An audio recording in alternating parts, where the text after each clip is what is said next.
Greetings, I'm Elizabeth Emery, and this is episode 21 of Hear Her Sports, the podcast about exceptional female athletes and women in sports. In this episode, Nicole Thompson tells me about her ACL surgery and rehab. To start off, though, I was fortunate enough to talk to Dr. Sabrina Strickland, an Orthopedic Sports Surgeon at Hospital for Special Surgery, to find out more about women and ACLs. Nicole and I thought it would be great to have a little bit of science background to our conversation, so thank you to Dr. Strickland for her expertise. Okay, so basically, women have a higher risk of ACL injury than men, and it varies depending on sports. And so, for example, for skiing, it's about 2-to-1. Women are twice as likely to tear their ACL skiing as men. And then in sports that are higher risk, that involve more cutting, such as soccer or basketball, the rates go up to 6 to 8 times the rate. And so there's been a ton of research over the past 20 to 30 years looking at why, especially because we want to find things that are modifiable. We want to be able to tell young girls what they could do differently so that they don't tear their ACLs. So some of the things we've discovered are not modifiable, meaning women tend to have slightly smaller ligaments, so they're just a little bit less strong. The space for the ACL in the middle of the knee is a little bit smaller, and people with a smaller notch or a smaller space are a little bit more likely to tear their ACLs. The way women are made, our hips are a little bit wider and our knees are a little bit more knock-kneed, put us at a slightly higher risk biomechanically than men. And then hormones have been really controversial because some studies have shown that in certain times during the menstrual cycle, women are a little bit more likely to tear their ACLs, and other studies have shown that there really isn't a hormonal influence. What would the hormones be doing?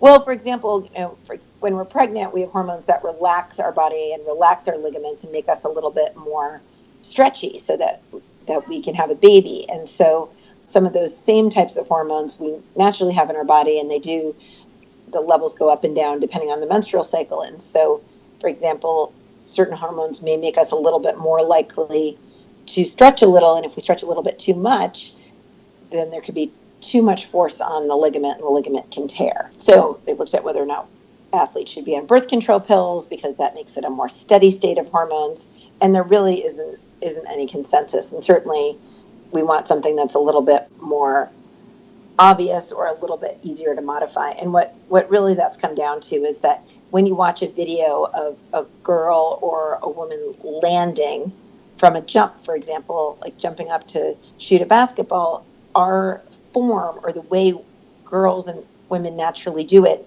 is a little riskier than boys. And so that's something that can be taught. So there has been a lot of programs, both with soccer, mostly with soccer, to try to teach athletes how to move a little bit differently and to train certain muscles to potentially react a little bit quicker to reduce injury rates. And there's some pretty decent data that the injury rates can be reduced, but you have to stay on that program. And most coaches and most athletes don't do that as a part of their regular training. So you said that this is the way, there's a difference in the way that men and women or girls and boys naturally land. So is that like naturally from like the super young age, so it really is natural, or is it a chance that there's something in the way that girls and boys learn how to land? No, well, that's a good question, but I think it's basically in our sort of neuromotor response. Like the muscle that fires first in certain situations in a boy would be their hamstrings, which sort of it preserves or takes some of the stress off the ACL. In girls, it's their quads. And which puts, if anything, a little more stress on the ACL. So it's girls land more in a more stiff-legged or rigid position. And if you watch boys, they tend to land more like a spring, which naturally absorbs some of that force or some of that shock. And it's not because girls, when they're 3, are taught to do things differently. It's just a matter of sort of how evolution evolved. And I don't know why that would make sense, but the hormones make sense. The jumping doesn't really make a lot of sense, but it's definitely a fact. That's really curious. So what are the things that you can modify to teach people to fire their hamstrings first? Well, you can practice jumping and landing in the right way, and that can sort of train your body to do it more naturally. You can work more on your core and glute strength so that when you're going after a ball and you're cutting side to side, that your glutes are firing more, and because they're stronger, and that reduces sort of the knock-knee position of the knee and takes some of the stress off the ACL. So there's a number of different programs that coaches can look at and players can look at and incorporate pretty simple stuff into their exercise regimen to reduce that risk. And you said that this is something that you have to do part of your regular regimen. You can't sort of learn it and then say, okay, I've learned exactly. it. Okay. No, exactly. They've done it with, for example, there was a Norwegian, the national handball teams did this intervention, demonstrated that the risks were lower. And then the next year they figured everyone had learned it. They stopped, and the risks went, the rates went right back up. Wow, that's interesting. So for your patients, what are you suggesting? I mean, let's figure that they've all torn their ACL already. So what are you suggesting in rehab to prevent them from doing it again? So first of all, if I see a patient under 25, I tell them the statistics. So their chance of re-tearing their ACL based on large studies is 25%, which is really high. That is high. And it's not that they're going to, it's not 25% in that knee. It's basically 12.5% in the knee that they just had reconstructed, and it's 12.5% in the contralateral or their other knee. And so, basically what I tell them is they really shouldn't get back to sports till they're 100% strong, number one. And number two, we want to make sure that the good leg is or has been rehabbed just as well. And at least where I work at the Hospital for Special Surgery, we have a program, we call it quality movement assessment, where they come in and they're videotaped and really analyzed moving to make sure that they're strong enough and moving in the right ways. And if it's a two-part program, so you come in once and basically you fail. I mean, I've never had anybody pass on the first time. So you fail. And then you're told all these things you really have to work on. You go back to physical therapy, you go back to the gym, and then you come back a couple months later and hopefully you pass. And they hate that I call it pass and fail, but essentially that's what happens, because you're really trying to optimize how your strength program is and how you're moving to reduce the re-injury risk. And you're testing strength of, I assume, quads and hamstrings and glutes and hips and stuff? Yeah, but it's not just like, you can do something called isokinetic muscle testing, which looks at essentially the strength of the muscle. This is a lot more looking at how you're landing from a jump, how you're stepping down from an 8-inch step. I mean, things that actually relate directly to what you're going to do in sports. Right. So let's say somebody's listening to this and wants to go through this program. What can they do? So, for example, if you have a 13-year-old girl playing soccer who obviously has a pretty high risk of tearing their ACL, you could go to a place like my hospital, the Performance Center, and they can actually do this. You don't have to be injured to do this program, and they can look at how you're moving and they can suggest ways to get stronger. But also there's plenty of resources on the web. FIFA, the Soccer Association, FIFA, they have a program online where it basically shows exercises they recommend every soccer player do, because I take care of plenty of men who tear their ACLs, and so everybody would benefit from doing the appropriate type of strengthening exercises. There's a number of other programs. There's one out of Santa Monica Sports Medicine, and where they have a pretty good online presence, as well as Tim Hewitt, who is a physical therapist in Ohio, who's really done a lot of research on ACL prevention. And so these particular institutions that I mentioned have just done a better job of putting things on the internet. We have a great institution. We just don't have a huge at-home web program for patients to follow. Well, thank you. Thank you very much. That's great. I really appreciate you talking to us. Absolutely. Anytime. So that was the science behind women and ACLs. Now we're going to meet Nicole Thompson. She is an award-winning human resources consultant for Ahold Delhaize USA, which operates over 800 supermarkets in the United States. She is the founder of North Shore Women's Networking Group and is active at the local community charter school, where she serves as the chair of the governance committee. In her sporting life, she swam for Skidmore College, has completed 3 marathons, including the Boston Marathon, several triathlons, and in the past 4 years has returned to tennis, a sport she loved as a kid. Nicole is one of the most positive people I know, a great leader, and an inspiration to everybody who is around her. She starts off our conversation by describing the gory details of what happened. So I ruptured, I'm not sure the right word, my ACL in February. And it was on the tennis court. I was doing nothing fantastic, just stepped. And it felt like, I don't know, it buckled. Mechanically, it buckled and I went down. But it felt like getting shot in the knee. I mean, I was on the ground. It was a complete yard sale. Racket went flying. Mortifying. But aside from the embarrassment of it, clearly something had gone very wrong very quickly. And it was excruciating bone pain. Oh, interesting. I didn't know that.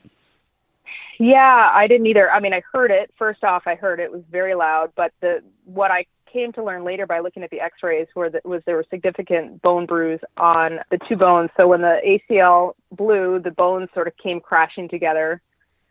And the meniscus flipped over, and there was all sorts of things happening. But I think that was the pain that was excruciating, more so than the tendon bursting. But who could tell? Sure. In a moment like that. Right. Do you think about ways that you could have changed that day? I think, yes, definitely. I think coming out of that, looking back, there's systemic things that I could do as a 40-plus-year-old woman that really help in life. I think all women, as I've heard, over 40 could be doing strength training, stretching exercises, and certainly doing more cardio-type work, etc. And I think I really was having fun that week. There was everything fun about that week, from skiing to do all these amazing things, but I'm not sure I have been paying as close attention as I could have been to some of those other elements in life from a strength perspective, stretching and all those things. I was not stretching as well as I should have been. I was clearly leading up to that week playing like a 12-year-old. It was vacation week, so I was skiing in great ski conditions here in New England that week. I was playing 2 hours of tennis in a round robin, which was not my normal thing that I would do back-to-back days. And it just happened to be that last step on the last day at the end of the second hour playing with a pro, and it happened. So probably just waiting to happen. It probably was coming and I didn't realize it, but that was sort of how I got there. And, at the end of the day, sometimes there's just terrible luck. Yeah. You hear about people, I don't know if it was Roger Federer's ACL. It was certainly his knee, that he was putting his 2-year-old into the tub and he blew something. I'm not sure if it was his ACL, but or you hear about people just sort of walking around in their kitchen, which is sort of horrifying turn, and then it's that pivot motion, and then it goes. I also have heard from coaches since, or people just in the community that talk about ACL injuries. A friend of mine's a soccer coach, a principal at a school and a soccer coach, and he has seen young girls in high school tear ACLs, and in some cases more than once, which is a horrifying thing for me to think about. And so I do wonder, I've been talking about all the important things about being a woman over 40 and stretching and strength, et cetera, but I do wonder about that component of being female and how we're built, and certainly high-risk sports that have the pivot involved, skiing, soccer, tennis, certainly all those fall within that category. But I do wonder about that. Certainly I think just some of those sports lend to a little bit more high risk as well than the everyday injuries that we were talking about earlier, where somebody's just walking in their kitchen and pivoting. That seems like a rare occurrence, but right. It can happen. So tell me a little bit about your rehab. So this happened, you said, in February? So it happened in February. I had a rehab that started, it happened in February. My surgery was scheduled for April-ish, before I get the date. And prior to going into it, the rehab was 6 phases, but prior going into it, I sort of had the T- phase, which is what I called it, which was trying to gain some quad strength prior to going into surgery and trying to do some strength training and stretching and things like that to try to prepare for that April date. So you were mobile at that point? So I was relatively mobile. I think I was on crutches for maybe 10 days. And once I got off the crutches, I have to tell you, between February and April, I felt pretty good going into April prior to surgery, with the exception of one element my meniscus had flipped over, so it was in the wrong spot, which caused me to not be able to have full extension of my knee. So that mechanically was causing issues, but had that not been there, I actually don't think I would have felt too terrible. In fact, some people don't have ACL surgery, and I can sort of see the path that they take as they recover. I did not feel unstable, and the feedback actually coming back through the PTs that saw me was, no, things feel okay. I think you're all right. Oh. Which in the back of my head, I knew based on the sound and everything, I really knew intuitively, but I wanted to believe them and said, oh, maybe I haven't really done this. Maybe it's still connected, and maybe this is not a complete rupture. Had you gotten MRIs?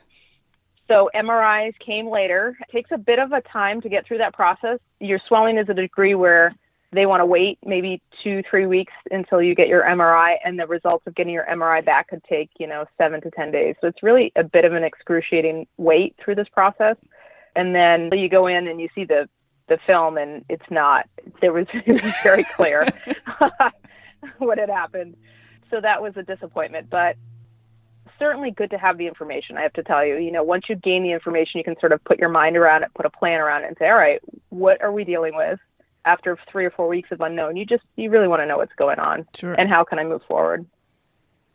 So the phase is, to answer your question, the rehabilitation guidelines for that I received for recovery were 6 phases, which span from week 0, which is what point of surgery, to 24 plus weeks, which is what I'm entering this week, which is really exciting.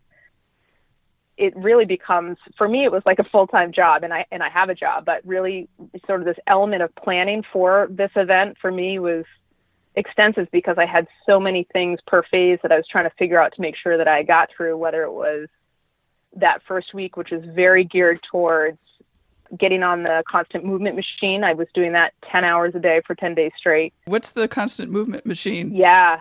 This constant movement machine and I became very close. It was in the bed with me for a good amount of nights.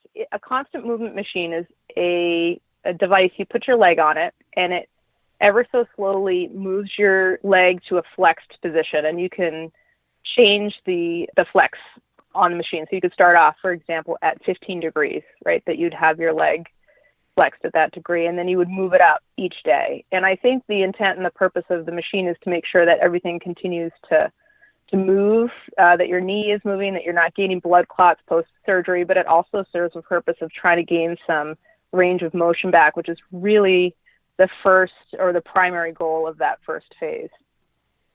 So 10 hours a day for 10 days. That's a lot of time. Is a lot of time. It is a lot of time. That's like all my waking hours. It is, which is how it ended up in bed with me some nights. And I have to tell you, it made me feel better. If I wasn't moving, it would become quite stiff and painful and swollen. But what I ended up doing is I have the flexibility because I work as a consultant I literally set up shop in my office, and there would be times where I would just do conference calls for 4 or 5 hours, and I would be on the constant movement machine, and it was just happening as I was living and working. But I have also heard, I think that from a protocol perspective, I think I happen to have a conservative protocol, aggressive and conservative in some senses, but I think it might be typical for some people going through that experience to get prescribed 2 to 4 hours a day. Oh. Or in some cases, I had a peer that went through this process with me at the same time, and she did not have it prescribed at all. That was not on her protocol. So I think it's definitely, it was a selective choice for this physician. But it sounded like it really helped you, or you think it helped you. I think it really helped me from a comfort standpoint, from a swelling standpoint, from a recovery standpoint, sort of in that first 30-day mark. I think it really helped me quite a bit. Okay, so that's the first week. That was the first week. I have to tell you, I consider myself a self-proclaimed tough person. That first week was tough, if not tougher than me. It was challenging. Just from a pain perspective, was greater than I thought. Huh. From a somebody that is independent that likes to help myself, it was difficult to ask for help. That wasn't intuitive. At 3 a.m. when I just, sort of the pain medication wears off or the ice wears off and you really need quickly that was difficult for me to feel a little bit isolated in that regard, that I couldn't, in fact, just help myself in that way. So I would say, and emotional, I'd say that first week was very emotional. And come Sunday, which was day 5, I had my first, I guess, and only, I would say, meltdown, where I just started getting emotional about the fact that I couldn't help myself, right? I couldn't even get up to get ice, per se. It would be like a 30-minute journey to the freezer. And I started getting emotional. I started crying, and I couldn't stop for like 3 hours, which was of concern as well.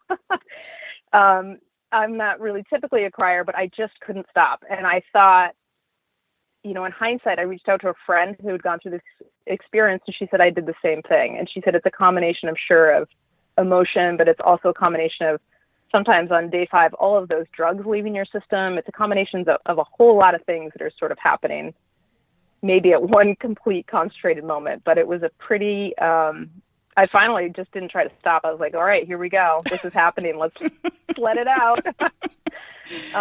Did you also have a sense like this is going to go on forever and ever? I mean, I find that I tend to lose perspective and forget that, things move on, they heal, they end. I definitely had, I think that was part of the struggle, because I was day 5 and I thought, this is 5 days. And people had warned me, don't measure it in days, measure it in weeks, because each day it's going to be hard to see progress. But week by week, you'll see some incremental progress. So I had a low moment. And then I don't know why I started taking on the pain of others for some reason. I had this moment that I thought, and I'm here in Boston, and I was thinking about the Boston Marathon and the bombing and people that were impacted by that event, and people that had come out injured or would not be able to come to a place where they could rehab and come back to the place that they had started. And I don't know why I went there, but I probably spent a good hour of that 3 thinking about that event and thinking about people going through that journey.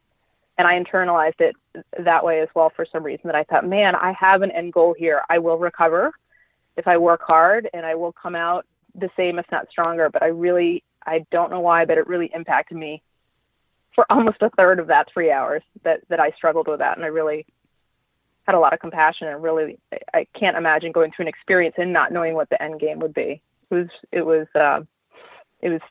tough. And have you kept those thoughts and feelings? I have. I think about them a lot.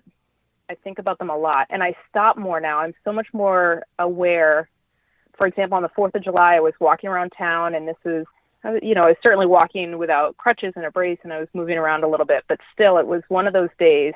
Actually, it was the week that I called myself Forrest Gump, because I started walking and I didn't want to stop. It was one of those weeks that I finally had the ability to move, and once I got started, I didn't want to stop, because it just felt so great. Emotionally, it felt great to move forward. And I ran into this woman. We were walking on the sidewalk, and I had seen her coming, and she had her arm in a sling, and she had a cane, and she wasn't moving very well. And I stopped her, and I started engaging her in conversation, and come to find out, she had just suffered from a stroke. She was probably mid-50s, young person. And we just started talking. We started talking about the day. We started talking about the walk that we were on. And it was really one of these beautiful moments that I was so thankful that we stopped and found each other. And it's something that I think about now as I go through life, about people that are physically injured, but people that are just sort of working through a hard day, and how we move ourselves forward. And I asked her, I said, what are your goals? Tell me what you're looking forward to. And she said, well, I'm a bagpiper, and so my goal is to bagpipe again. And clearly, with my left arm in the sling, I need that to do that. And so we publicly sort of talked out loud about what each other's goals were. And I thought, gosh, what a great goal she's got to bagpipe. I've since seen her. I've driven past her and given a big honk and a wave in town, and I can't wait to see her again and stop and see how she's progressing. But that's nice. So have we progressed to week 2 yet? Oh my gosh, right? That was the theme of week 1. Have we progressed to week 2?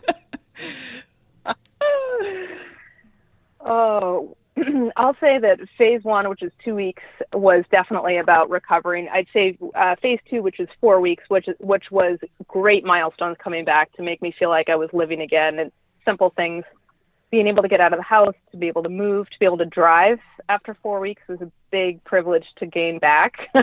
Yeah, that's huge. It was huge. Talk about independence. Right.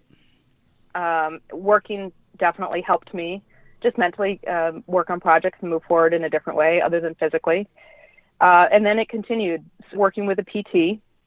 I had a great PT that was working with me 2 and 3 times a week in town, and we were working on progressing to full range of motion. The bike, my first 3 or 4 times on the bike was sitting on the bike, rocking back and forth, not getting around. So being able to move that pedal all the way around, it's so funny to have these small goals and look at it now and say, oh my gosh, that was such a good day. And I had cheerleaders. I'd go to the gym and I'd have people that I would say were my peer group because they had been injured. In some cases, they could have been, a much older gentleman that had gone through hip replacement or knee replacement, but they would come by and cheer me on because they would see me and they'd say, you're going to get it. You're going to get it. Keep working at it. And, you start to run in these cycles with other people and you do start to share goals with each other, and it does become this nice common language that you can celebrate with each other. So, getting all the way around rotation on a bike, it seems like a minimal goal. It was everything to me. When I did that, that was the highlight of phase 2. Probably, other than driving, that was probably the highlight of phase 2. Yeah, it certainly was the first time I've been broken physically per se that I went through an experience like that I had to wait that long to become physical again. Right. In a way that and then, once I sort of got through that phase 1 and phase 2 and I went into the summer, which is 6-12 weeks out, things start to become so much more manageable because there's, you're moving forward, you're moving around, you're gaining all these things. And I tried to stay really focused on the work that I needed to do because it was easier to sort of then take advantage of the fact that, gosh, I'm moving around, I'm doing all these great things. I really tried to stay focused on, the exercising, doing them faithfully, icing, doing all the things that take a lot of time, and gaining some of that balance back, to your point, was really important. I remember I had a great appointment with my surgeon, which was 3 months in, and everything my range of motion scores were great, my flexibility, all the things that they measure for. The ACL was strong. I remember being really, really happy with that appointment and being so proud and happy. And he said, congratulations, you're a quarter of the way through. And I thought, oh my God.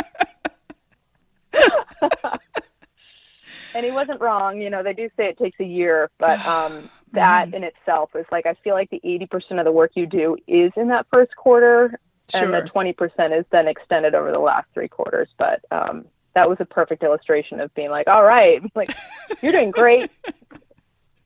You've got some more time. Wow. So how much time were you spending during, like the first few phases on your rehab and recovery and everything that was associated with it? Yeah, I actually did the math on this because I was planning.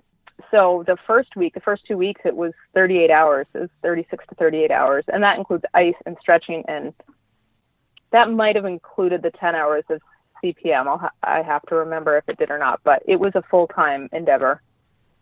And in fairness, I think it helped me. I also think the protocol that I was on, again, was pretty extensive. My surgeon, I had a great surgeon out of Mass General, Dr. Peter Asmus, and he's a surgeon for a lot of the sports teams in town, the Red Sox and the Patriots and the Bruins. And I think some of the protocol was common to some of the protocol of some of those professional athletes that were getting back at it, which I was super thrilled to have, right? So I thought, listen, if this is their full-time job, it's my full-time job too, and I can do this.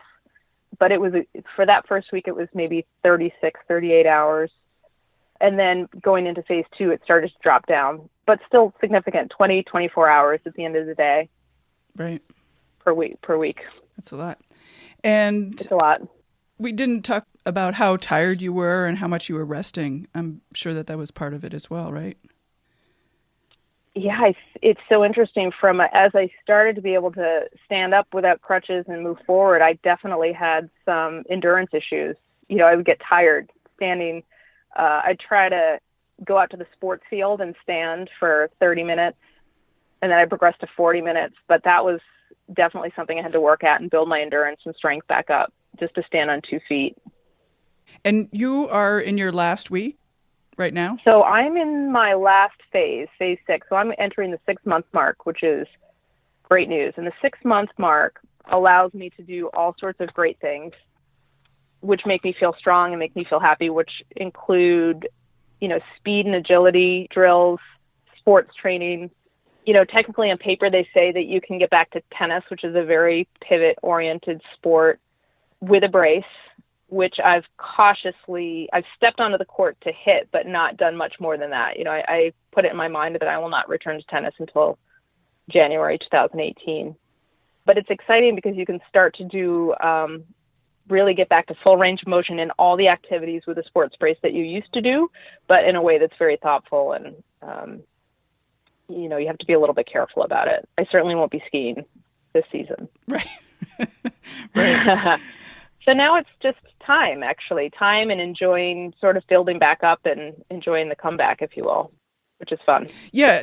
What are you going to do for the comeback, and how are you worried about tearing it again? That's a great question. I'm horrified at the thought of tearing it again. I don't know if I could have the strength to go through it again, which is ridiculous because I would, and it's been successful, but it's a horrifying thought to me. But it's something that I will think about. I will think about as I step back out onto the court or do other things. I continue to have that repeat of the violence of the moment. It was so fast, so dramatic, so violent, so jarring that I have that play in my head sometimes, loops in my head. I think I have to sort of work through that with a little bit of time. But yeah, I think I'll always think about it. Mm-hmm. Will your surgeon and the PTs, do they, prepare you for not having it happen again? And, some of the things that we talked about before, sort of doing more stretching and balancing your hamstrings and with your quads and, other exercises that you're supposed to be doing sort of throughout your life now. Yeah, I'd say the protocol and the focus has been getting me back to where I am now, to this final stage. I think from here on, I need to, I'm going to be self-policing that myself. I think intuitively strengthening your quads, strengthening your hamstrings, and strength training in general is a must. And that's really where they've left it. And now it's for me to go off and continue it and pull it into everyday routine. Had you been strength training before?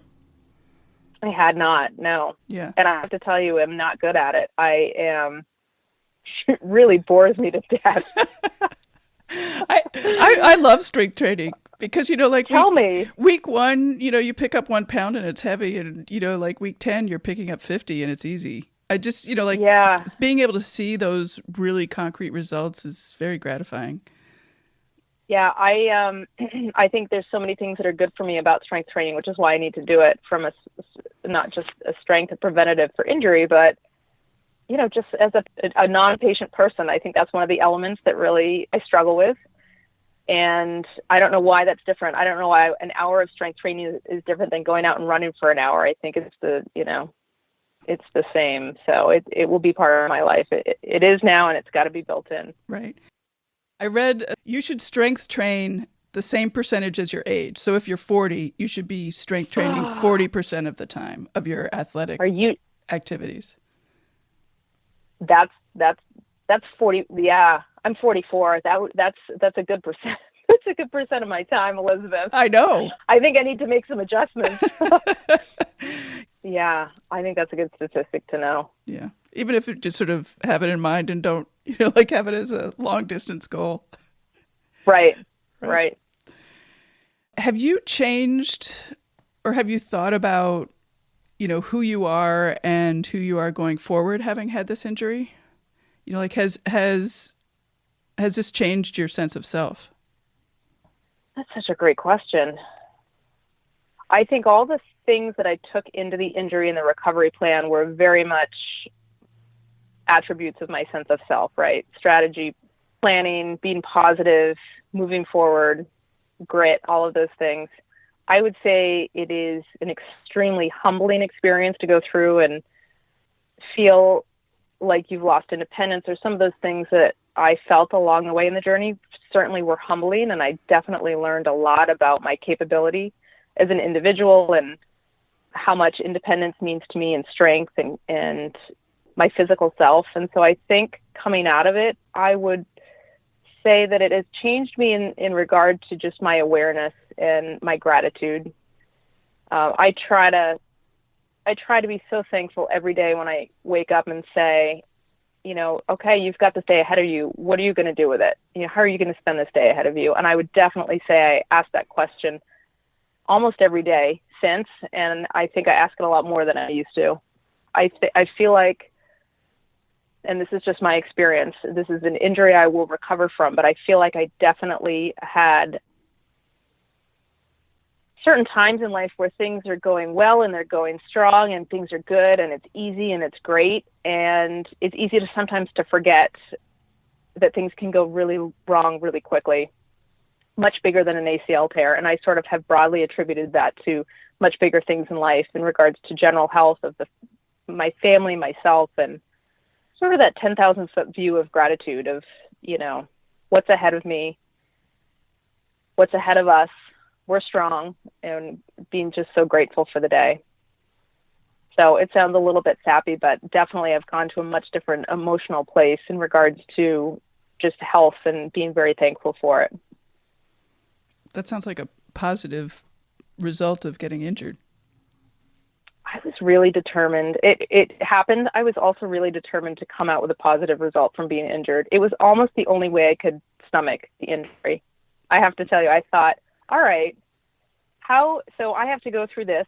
There are so many challenges, but what's at the end? What can I turn out of this? If I'm going to go through this experience, which physically slows me down, mentally slows me down, what am I going to be able to come out the other side with it that I would not have been able to come out with had I not had the injury?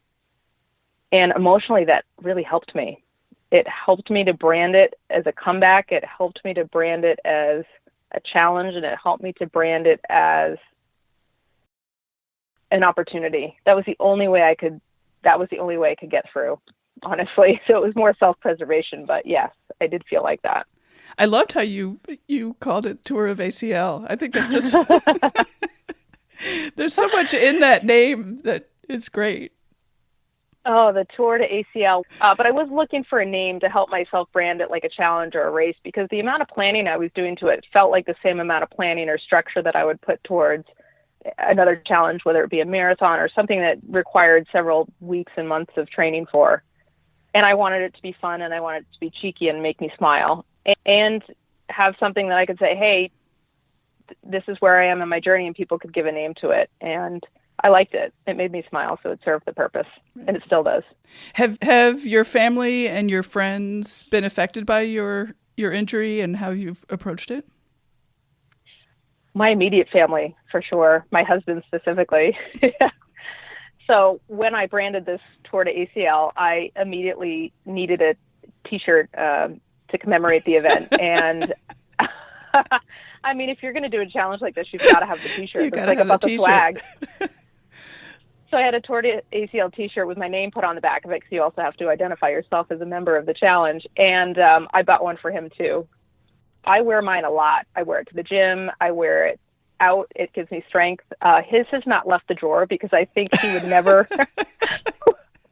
I don't think it has the same positive feelings for him. I think the challenge of being a spouse or an immediate family member is great when somebody is down. So I think from an impact standpoint, it definitely impacted them in regards to routine. We're all equal members of the family, but when the mom goes down, sometimes we tend to be the production worker in the line. Things shift, and I will say for the better, maybe it was a great launching off opportunity in regards to helping kids understand age-appropriate chores and how to take care of themselves and how to nice. Be self-sufficient. So I think that byproduct was good. If you asked them, I think they didn't think that was such a great outcome. No, that sounds really great. But, your husband, I mean, I just imagine him getting up at 3 a.m. and running to the ice box. Yeah, that was a tough night, I have to tell you, for so many reasons. And this is more about communication between spouses. This actually came down to the very core of being up at 3 a.m, not communicating well, and me sending him down to the ice box. I think he went up and downstairs 3 times that night because I was not clear enough to tell him exactly what I needed, which was go to the freezer, get as much ice as you can in a bag, run upstairs and just sit it right on top of my knee because I'm in so much pain. Right. So that would have been a very clear way to say, this is what I need. I was not that clear, which resulted in 3 trips downstairs to get the ice machine, because I had a contraption that was like actually an ice sleeve, which was super helpful, except in this instance, it was not helpful. So he lugged that upstairs, and then I sent him back down, and he got, like a kid's door, the Explorer ice, something that was going to be helpful, which is not what I needed. So I sent him back down for the 3rd time. So, so when I talk about that moment at 3 a.m., it actually sort of is a much larger discussion about, when you're in crisis and you need help, how do you ask very clearly and very specifically about what you need? And that's probably an example of one I could have done better, which resulted in a 3 trip down to the freezer situation. That's a good lesson, though, early on. It was a good lesson early on. And, it's funny because we talked, I think 4 or 5 weeks after the fact, we talked about how hard that 30 days was. And we talked about that 3 a.m. moment. And I had a moment, I said, wow, things sometimes were hard. They weren't great. I said, should we talk about that? And he said, no, we should not. Like, we've been together a very long time. We have a really great marriage and we're great friends. I think sometimes things are hard. And should you go back and visit them? No, that was just a hard night. And I think we look ahead. It was a funny response. So what are your goals now? So I have so many fun goals ahead of me. This is so exciting. I have a peer that tore her ACL a couple days before me. So we have been on this journey together, and she and I have created a common goal, which is to run a 5K road race around Thanksgiving. Thanksgiving, sort of that first week in December. Coming up. It's coming up. That's great. Just started running late July, and so it's coming up, and I'm training for that, which is really exciting and really fun. And my second goal is to get back on the tennis court. That's a fully loaded goal. That's emotional. That's got some fear attached to it. It's not just running straight forward for endurance, but it's doing a whole lot of other things and truly testing the knee. So 2 really fun goals ahead to work towards.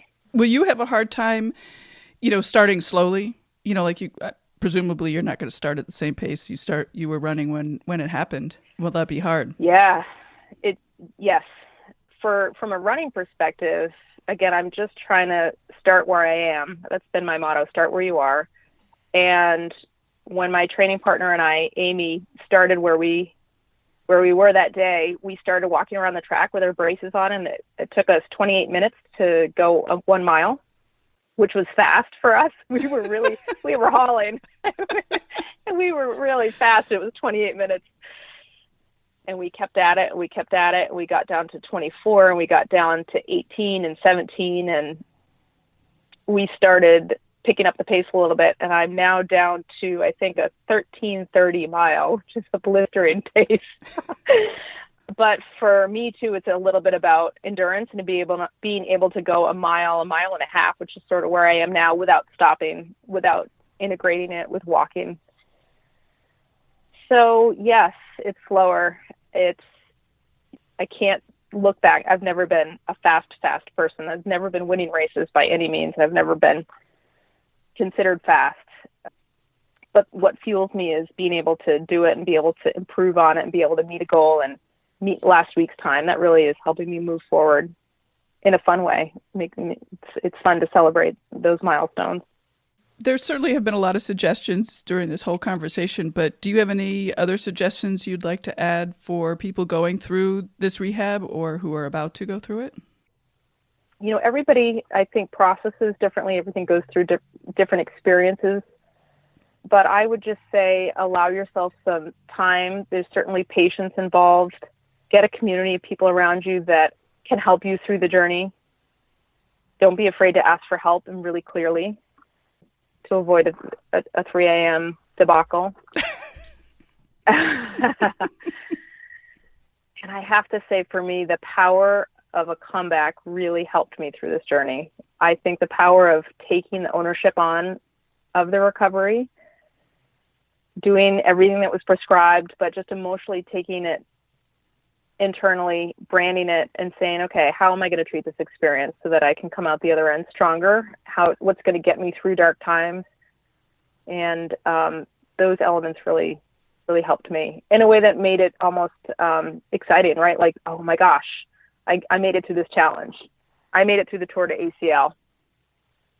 You know, it's funny because I talked about those T-shirts that I made up commemorating the challenge. It was a very beautiful ski season here in New England, but there seemed to be a lot of torn ACLs in town as I started to go through the gym and see people.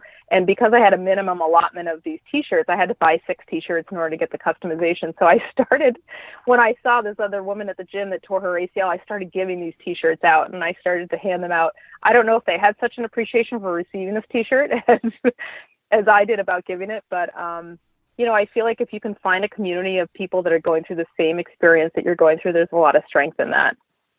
Yeah, I bet it was really great having your companion who tore her ACL almost on the same day. I mean, it's unfortunate, but what a great companion to have. She was a stranger prior to the event, and she's now a dear friend and training partner. It definitely helped give me strength. Well, we're going to wrap things up. Do you have anything else you'd like to add?